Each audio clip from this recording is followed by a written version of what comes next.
कहते हैं कि अगर हम भोजन कहें, भोजन भोजन खूब अच्छे मन से कहें, शायद खराब मन से कहें तो भूख न भागे, अच्छे मन से कहें भोजन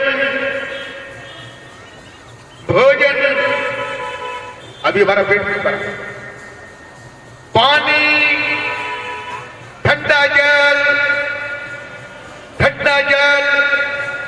नहीं प्यासा। बुझी आप लोग अभी करके देख लो या अकेले भी करके देख लेना। पानी कहने से प्यास बुझती है, भोजन कहने से भूख भागती है। अगर भोजन कहने से भूख भागेगी, पानी कहने से प्यास बुझ जाएगी, तो सत्य नाम कहने से भी वह परमात्मा मिल जाएगा, राम राम कहने से भी राम मिल जाएगा। प्रेमी भक्तों, कबीर साहब को यह कहना पड़ा कि सब जग अंधा काय समझाऊं, सब जगह अंधा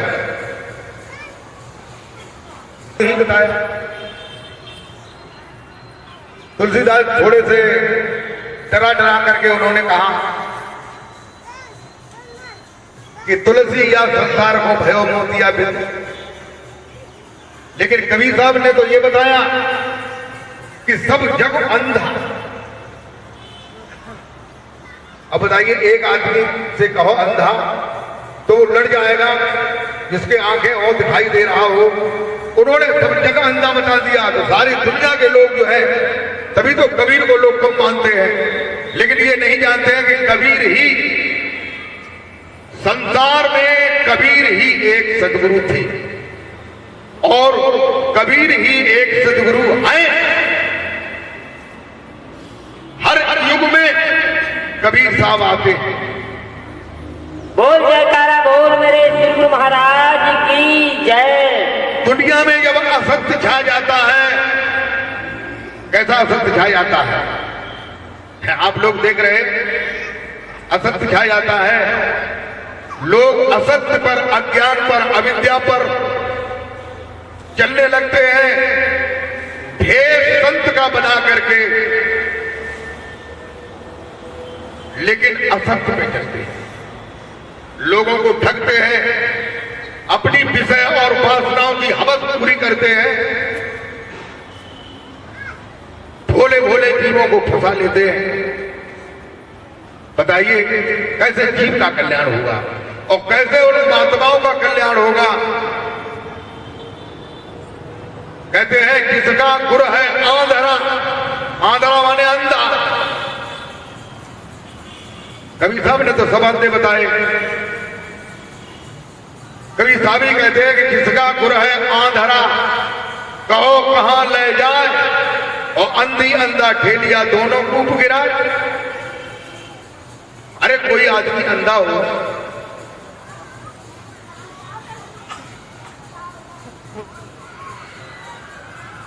और रास्ते में जा रहा हो और ये कहे भैया हमें उस अमुक जगह पर जाना है, और रास्ते में मिले वो भी अंधा हो, वो कहे अच्छा उसको तो हम खूब जानते हैं, आइए तुम हमारे साथ, और हाथ पकड़ ले और चलने लगे, और आगे कुआं हो खूब चौड़ा सा, तो आगे वाले का जो ले जा रहा है हाथ पकड़ करके, अंधा तो पीछे है और वो भी अंधा है आगे वाला, उसका पैर एक कुएं में पहुंच जाए, अभी नीचे नहीं गिरा, कुएं में पहुंच जाए, एक पैर बाहर है, तो वजन जो है कुएं की ओर हो जाएगा कि नहीं, बैलेंस बिगड़ जाएगा। बताइए एक आदमी गिरेगा कि दोनों गिरेंगे? एक गिरेगा, अच्छा दोनों गिर जाएंगे। अंधी अंधा ठेलिया दोनों ही कूप गिरन, दोनों ही कुएं में गिर जाते। कौन किसको रास्ता बताए?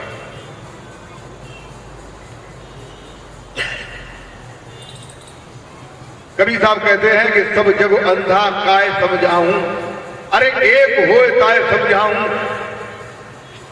एक हो उसे बैठाल करके एक दिन में, 2 दिन में, एक हफ्ते में, एक महीने में, एक साल में, 5 साल में, 10 साल में समझाते समझाते किसी दिन तो समझ में आ जाएगा। लेकिन जहां पे खमाजे के खमाजे, ट्रम्बा के ट्रम्बा, सारे ही अंधे लोग हैं, कैसे समझाया जा सकता है? भूले लोग कहें घर मीरा, लोग भूल चुके हैं, अपने ईंट पत्थर के घर को अपना घर बता रहे हैं, लेकिन जहां घर है उसकी कोई चर्चा नहीं कर रहे।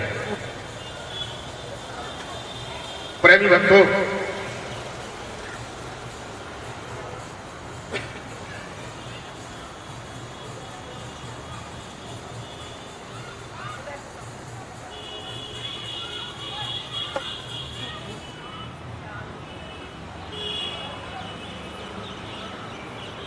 सत्य जो है किसे कहते हैं, सत्य की क्या परिभाषा है, इस बात को समझना है। इस बात को समझ करके फिर तुम्हें परख करना है कि जो हमें ज्ञान मिला है, या जिस ज्ञान को हम जिस साधन को कर रहे हैं, या जिस ज्ञान को हम जानना चाहते हैं, वो इस कसौटी पे खरा उतर रहा है या नहीं उतर रहा है।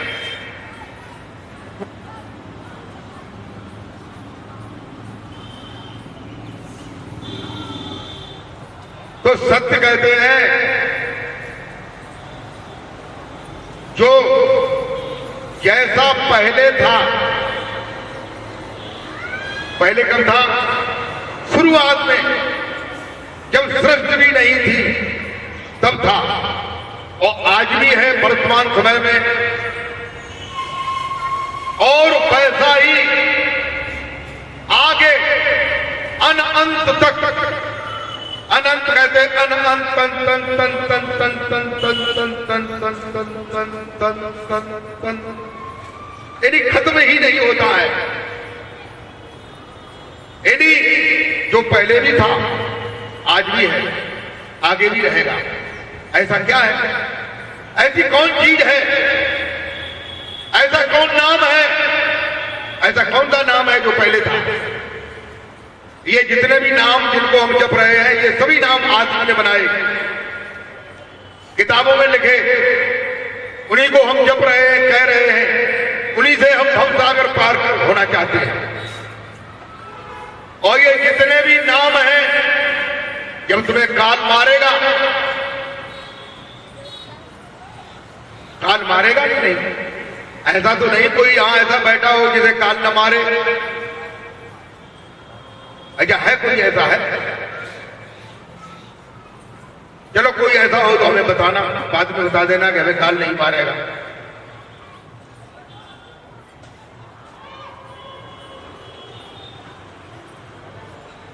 वैसे ऐसे यहां जितने भी हैं सब बैठे हैं जिन्हें काल नहीं मारेगा,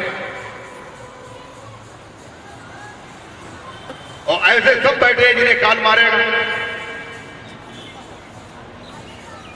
ये जो शरीर है जो 5 तत्वों का है, 3 गुणों से बना हुआ है, ये काल का है, काल इसको मारेगा। काल ने 10 प्राण इसमें डाले हैं, 10 इंद्रियां डाली हैं, 4 अंतःकरण मन बुद्धि चित्त अहंकार डाले, 72,000 नाड़ियां डाली हैं। काल इस शरीर को मारेगा, और इस शरीर के अंदर जो चैतन्य आत्मा है, जो अविनाशी है, जो शाश्वत है, शुद्ध है, सनातन है, ईश्वर का अंग है, वो नहीं मरती है, उसे काल नहीं मार सकता है। लेकिन वही तुम हो, लेकिन उसे तुम जानते नहीं, उसे तुम जानने की कोशिश नहीं करते। वही सत्य है, वही अनादि काल पहले था, और वही आज है, और वही अनंत तक रहता है। उसका नाम क्या है? कोई चीज होगी, उसका नाम जरूर होगा,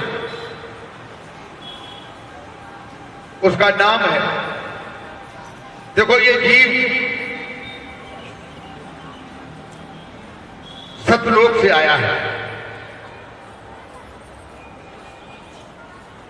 ये तुम्हारी रामायण में नहीं लिखा है कि जीव सतलोक से आया है, लिखा है कहीं?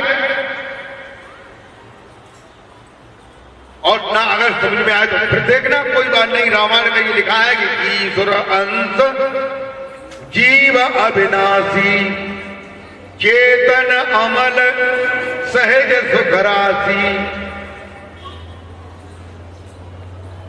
रामायण में ये लिखा है कि जीव जो है ईश्वर का अंश है और अविनाशी है, चैतन्य है और